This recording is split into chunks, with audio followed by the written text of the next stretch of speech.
Salam, apa kabarnya rekan-rekanku di MPD 4? Semua sehat? Semua semangat? Ya, mudah-mudahan semuanya semangat. Tidak patah semangat di tengah-tengah kondisi COVID-19.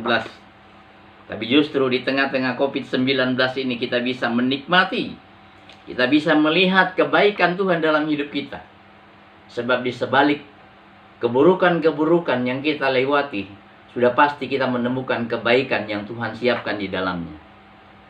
Rekan-rekan, sepelayanan kita akan sama-sama merenungkan firman Tuhan pada sore hari ini. Kita buka di dalam Filemon pasal 1 ayat 11 dan ayat 20. Kita baca dua ayat dari nats ini. Nah, demikian kata firman Tuhan. Dahulu memang dia tidak berguna bagimu, tetapi sekarang sangat berguna baik bagimu maupun bagiku. Ya saudaraku, semoga engkau berguna bagiku di dalam Tuhan. Hiburkanlah hatiku di dalam Kristus. Ya. Kisah ini menceritakan tentang Onesimus dan Filemon. Onesimus adalah hamba dari Filemon. Tapi suatu ketika Onesimus membawa lari harta daripada Filemon. Dan akhirnya Onesimus harus mendekam di penjara, dan waktu masuk ke penjara kebetulan bertemu dengan seorang hamba, hamba Tuhan yang luar biasa, yaitu Paulus. Dan disinilah Paulus mementor si Onesimus ini, sehingga dalam perjalanan mereka bersama-sama di dalam penjara, ya ternyata Paulus melihat sesuatu yang bisa berdaya guna dalam kehidupan si Onesimus. Nah, itulah sebabnya Paulus berpesan kepada Filemon. Paulus bilang, dahulu memang Onesimus ini tidak berguna bagimu, tetapi sekarang sangat berguna, baik bagimu maupun bagiku. Lalu di ayat 20 dia bilang, ya saudaraku, Onesimus, semoga engkau berguna bagiku di dalam Tuhan, hiburkanlah hatiku di dalam Kristus. Rekan-rekan sepelayanan yang dikasihi oleh Tuhan Yesus Kristus, hari-hari ini kita mungkin berhadapan dengan situasi kondisi yang kita mungkin berkata, wah kita sudah tidak bisa berguna, sebab kita tidak bisa melakukan apa-apa untuk melayani, untuk bisa menjadi berkat kepada jemaat yang kita layani. Tetapi jangan lupa, apapun kondisi, bagaimanapun situasi yang kita hadapi, maka kita harus bisa terus berguna. Sebab itu rekan-rekan hamba Tuhan yang saya kasihi dalam Tuhan Yesus Kristus, apakah kita masih bisa berguna di saat kondisi seperti ini? Mungkin ada yang bilang, wah bagaimana kita mau berguna, memberitakan Injil aja udah susah, nggak bisa buat apa-apa, nggak bisa kemana, ngumpul jemaat nggak bisa. Rekan-rekan yang dikasihi oleh Tuhan Yesus Kristus, apapun kondisinya, Tuhan mau supaya kita tetap berguna. Kenapa? Sebab berguna ini adalah kehendak Tuhan bagi kita sebagai, utamanya sebagai hamba-hambanya. Itu adalah kehendak Tuhan bagi kita. Kalau kita baca di dalam Lukas pasal 14 ayat 34 dan ayat 35, di situ dikatakan bahwa kita ini adalah garam. Kita ini garam dunia. Dia bilang garam itu memang baik. Tapi jika garam juga menjadi tawar, dengan apakah ia diasinkan kembali? Nah, tidak ada lagi gunanya, baik untuk ladang maupun untuk pupuk. Dan orang pun membuangnya saja. Jadi tidak ada gunanya. Nah, itulah sebabnya kita harus terus berguna. Di tengah-tengah situasi yang kita hadapi ini, kita tidak boleh tawar hati. Selain kita garam, firman Tuhan berkata juga kita adalah pelita. Sekarang kita menghadapi situasi kegelapan. Tetapi firman Tuhan berkata dalam Matius 5 ayat 14-15, kamu adalah terang dunia. Bukan mau jadi terang lagi, tapi kita adalah terang dunia. Karena kita terang dunia, kita tidak boleh padam. Kita tidak boleh tawar, kita tidak boleh sampai meredup bahkan mati. Dia bilang gunung yang terletak di atas gunung, kota yang terletak di atas gunung tidak mungkin tersembunyi.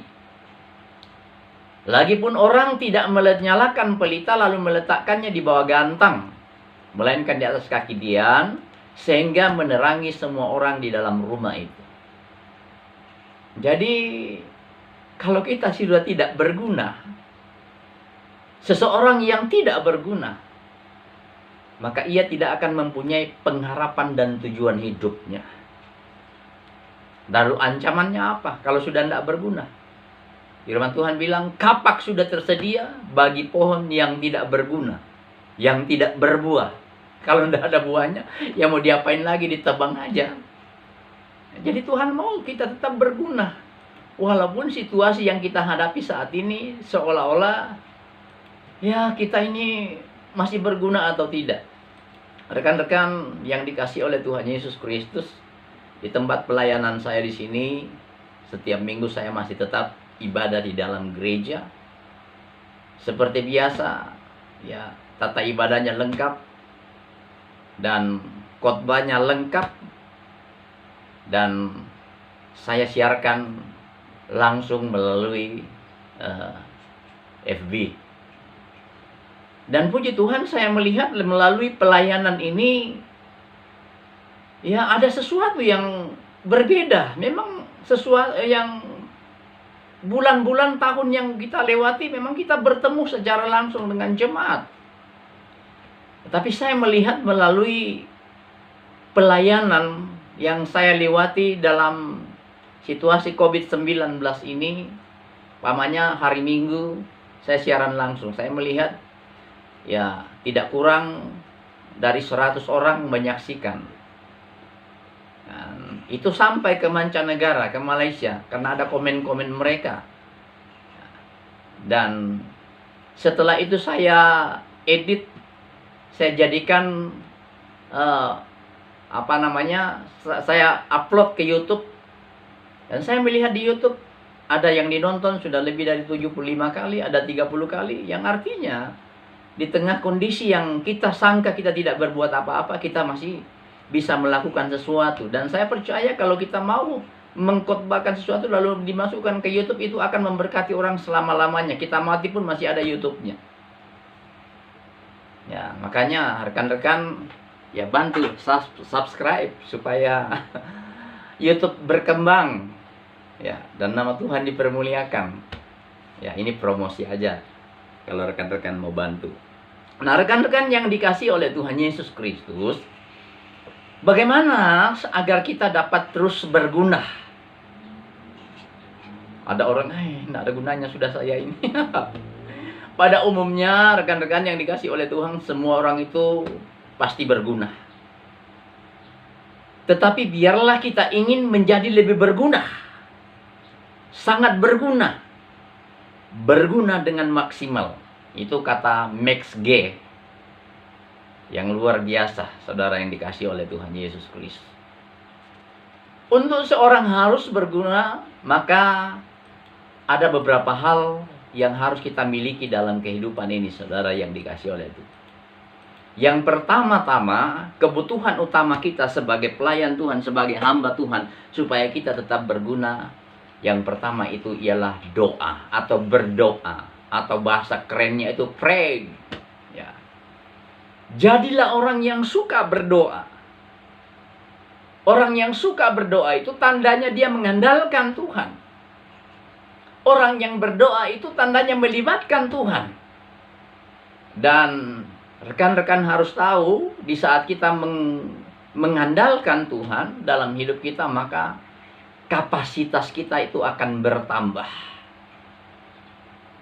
Jadi bersama Tuhan kita akan menjadi Superman.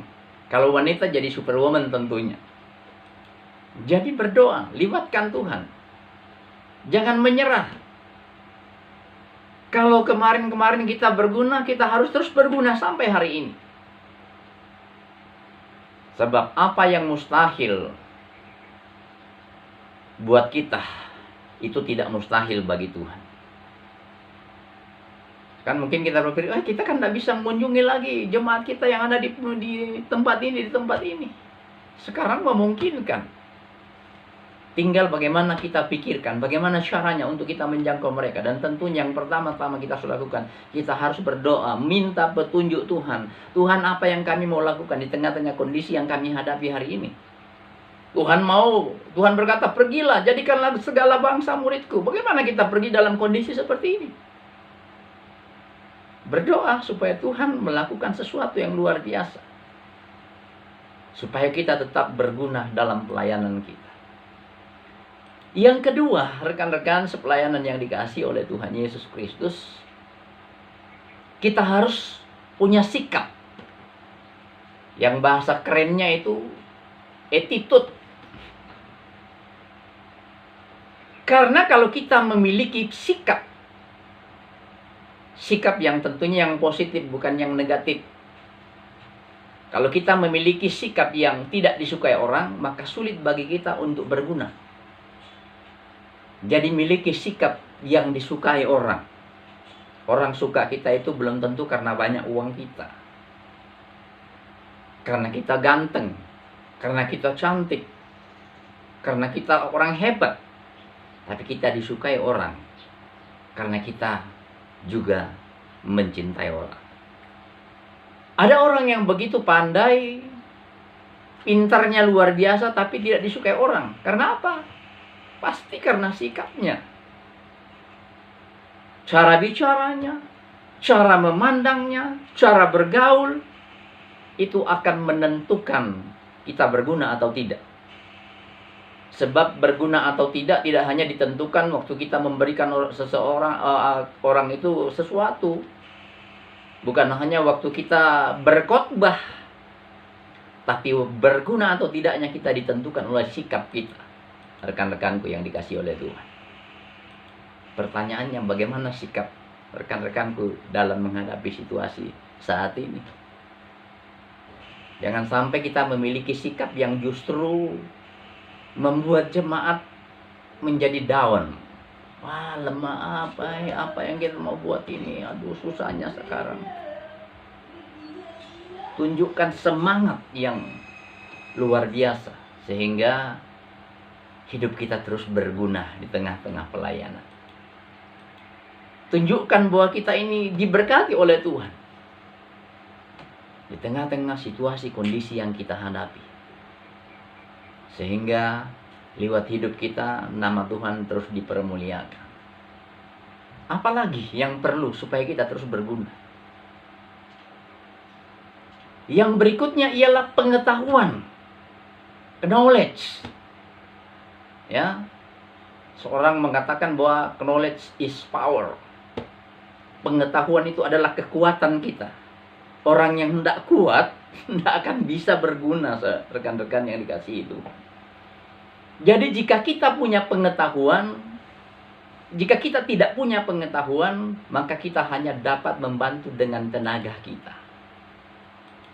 Itu firman Tuhan menjelaskan dalam Amsal pasal yang ke-17 ayat 12, 19 dan 2. Dikatakan di situ, lebih baik berjumpa dengan beruang betina yang kehilangan anak daripada dengan orang yang bebal dengan kebodohannya.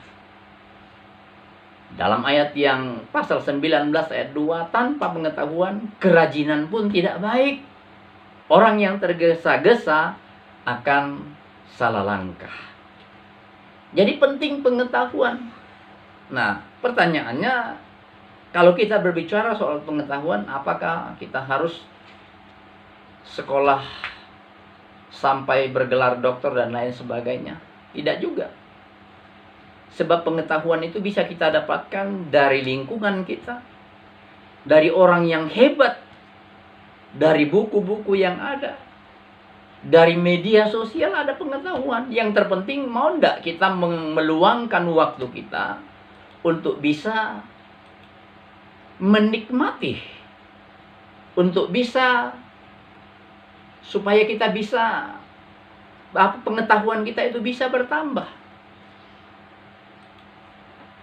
Di era globalisasi ini, rekan-rekan yang dikasih oleh Tuhan, yang sekarang disebut era globalisasi, kita hanya dapat berguna bila kita memiliki banyak pengetahuan. Karena itu jangan malu belajar, jangan malu bertanya. Saya itu dulu, utamanya komputer, saya itu tidak tahu sama sekali. Ada teman sepelayanan saya, orang Cina itu, selalu saya tanya, bahkan selalu saya panggil, dia datang ke rumah, dia ajar saya. Dan saat ini saya sudah bisa sedikit-sedikit, dan saya terus belajar bermedia sosial ini supaya kita tidak ketinggalan, supaya kita juga ngerti. Sehingga kalau kita ngerti, kita menggunakan media sosial ini untuk kita menyampaikan pesan-pesan Tuhan kepada orang lain. Tidak ketinggalan zaman, kata orang. Nah, yang berikutnya apa yang perlu kita miliki sebagai hamba Tuhan, sebagai pelayan-pelayan Tuhan? Ya, tentunya tidak hanya cukup kita berdoa, tidak cukup hanya kita punya pengetahuan, tidak cukup kita bekerja. Tapi rekan-rekanku yang dikasih oleh Tuhan Yesus Kristus, yang penting dalam hidup ini juga, sebagai umat Tuhan, sebagai anak-anak Tuhan, yang penting itu kita juga harus punya yang namanya skill atau keterampilan, yang firman Tuhan katakan cakap. Jadi walaupun kita berdoa, walaupun kita punya pengetahuan, tapi kalau kita tidak cakap, tidak terampil, tidak ada skill, maka kita juga tidak akan bisa melakukan apa-apa, dan kita juga tidak akan pernah bisa berguna. Skill adalah pengetahuan yang diaplikasikan, diterapkan menjadi sebuah kemampuan tertentu. Pertanyaannya, apa kemampuan kita? Apa skill kita? Karena sekarang kita sedang beradu skill. Saya kira mungkin skill yang kita punya tidak terlampau hebat di pemandangan orang, tetapi setidak-tidaknya apa yang kita bisa lakukan, mari kita terus lakukan itu, supaya nama Tuhan dipermuliakan dalam hidup kita. Pengetahuan didapat dengan belajar, keterampilan didapat dengan latihan atau training. Di dalam 1 Timotius 4 ayat 7 dan 8, firman Tuhan berkata di situ, tetapi jauhilah tahyul dan dongeng nenek-nenek tua. Latihlah dirimu beribadah. Melatih diri kita. Kalau kita tidak melatih diri kita, maka kita tidak akan pernah punya skill. Kita tidak akan pernah punya keterampilan. Sama seperti waktu saya sekolah Alkitab di Balikpapan, kelemahan saya itu kalau saya khotbah monoton, jadi laju, tidak ada titiknya, tidak ada komanya. Jadi kebetulan tempat kami nginap di belakang gereja itu, di atas ada kaca lemari, kaca yang dipasang. Jadi setiap malam berdiri di situ berkhotbah melihat ke cermin. Kalau waktu itu sudah ada Android, ya mungkin gunakan Android bagaimana. Tapi waktu itu belum ada, jadi kita gunakan cermin dan kita lihat di situ. Ternyata kekurangan kita di situ ialah kekurangan saya di situ waktu itu. Saya melihat, wah ini terlampau cepat, lalu non-stop, tidak ada koma, tidak ada titiknya. Lalu saya mulai perbaiki, ya. Skill itu harus terus diperbaiki. Ya. Sebagaimana saya yang hanya sekolah Alkitab, tentunya skill saya ya secara manusia ya tidak cukup untuk bisa saya gunakan untuk melayani. Tetapi dengan melatih diri, dengan mentraining diri, maka saya percaya kita akan semakin baik dalam melayani Tuhan, dalam pelayanan kita. Kita akan semakin berguna kalau kita terus melatih diri kita. Yang terakhir yang perlu kita miliki dalam hidup kita supaya kita terus berguna, yaitu kita harus punya aksi, bertindak, action. Ya. Jika kita sudah punya 4 hal di atas yang kita sudah lihat tadi bersama-sama, maka akan percuma bila kita tidak mulai dengan beraksi. Ada aksi, bukan apa yang kita pelajari, bukan skill yang kita punya, kita diamkan. Bukan doa saja tetapi tidak pernah ada aksi. Nah, dalam situasi kita hari ini, bagaimana kita mau beraksi dalam keadaan di mana kita tidak boleh berbuat apa-apa? Itu yang saya bilang tadi. Gunakan segala sesuatu yang bisa kita gunakan untuk terus berguna. Sebab kalau kita menunggu kesempatan, kita takutnya tidak akan mendapatkan kesempatan itu. Sebab hidup kita ini, kita tidak tahu apa yang akan terjadi besok. Jadi gunakan kesempatan hari ini untuk terus melakukan segala sesuatu.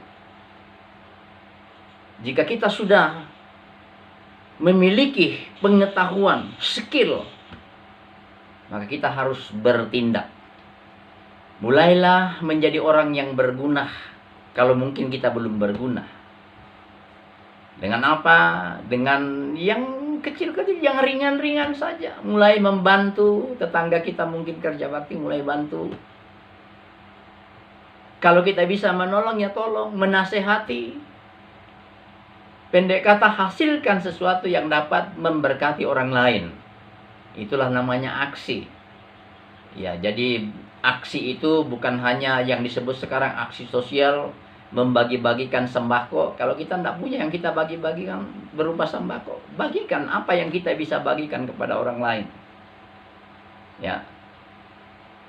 Supaya orang lain juga bisa menikmati anugerah Tuhan dalam lewat kehidupan kita. Kita tetap berguna, memberikan sumbangsi kita untuk lingkungan kita, untuk tempat di mana Tuhan taruh kita untuk melayani. Pertanyaannya, rekan-rekanku, apakah kita telah berguna di dalam Tuhan? Kalau sudah berguna, bertambah bergunalah. Sebab Tuhan mau kita menjadi orang yang luar biasa di dalam Tuhan. Menikmati anugerah Tuhan dalam hidup kita. Membagikan anugerah Tuhan dalam kehidupan kita. Sehingga hidup kita ini benar-benar berarti. Situasi tidak mengekang kehidupan kita. Situasi tidak merubah kita untuk setia kepada Tuhan, untuk melayani Tuhan. Jadi tetaplah berdoa. Tetaplah memiliki sikap yang baik dalam melayani Tuhan, dalam mengiring Tuhan. Milikilah pengetahuan, milikilah skill, dan jangan lupa yang paling penting itu kita harus punya aksi. Mari kita punya aksi hari ini. Mulai dari hari ini kita beraksi untuk bisa berguna kepada orang lain. Diberkatilah kita semua yang bisa sama-sama dengarkan firman Tuhan pada hari ini. Biarlah kita terus saling mendukung dalam doa supaya pelayanan kita semakin diberkati oleh Tuhan. Kita berdoa. Terima kasih Bapa di surga, kami mengucap syukur hari ini kami bisa bersama-sama hamba-hambamu MPD 4 bisa terus melayani Tuhan dan menikmati firman-Mu pada sore hari ini. Engkau berkati dalam hidup kami, sehingga Tuhan, hidup kami sebagai umat-umat-Mu, kami bisa terus berguna bagi pelayanan kami, bagi lingkungan di mana Tuhan tempatkan kami, bagi orang yang membutuhkan pertolongan dalam hidup kami. Engkau berkati buat semua para hamba-hamba-Mu dalam kebutuhan mereka sehari-hari, dalam pelayanan mereka. Tuhan, Engkau terus memberkati kami. Sehingga Tuhan, kami bisa terus melakukan yang terbaik untuk hormat, kemuliaan, dan kebesaran nama Tuhan. Terima kasih Tuhan Yesus. Kami berdoa ucap syukur kepadamu dalam nama Yesus kami berdoa. Haleluya. Amin. Selamat sore.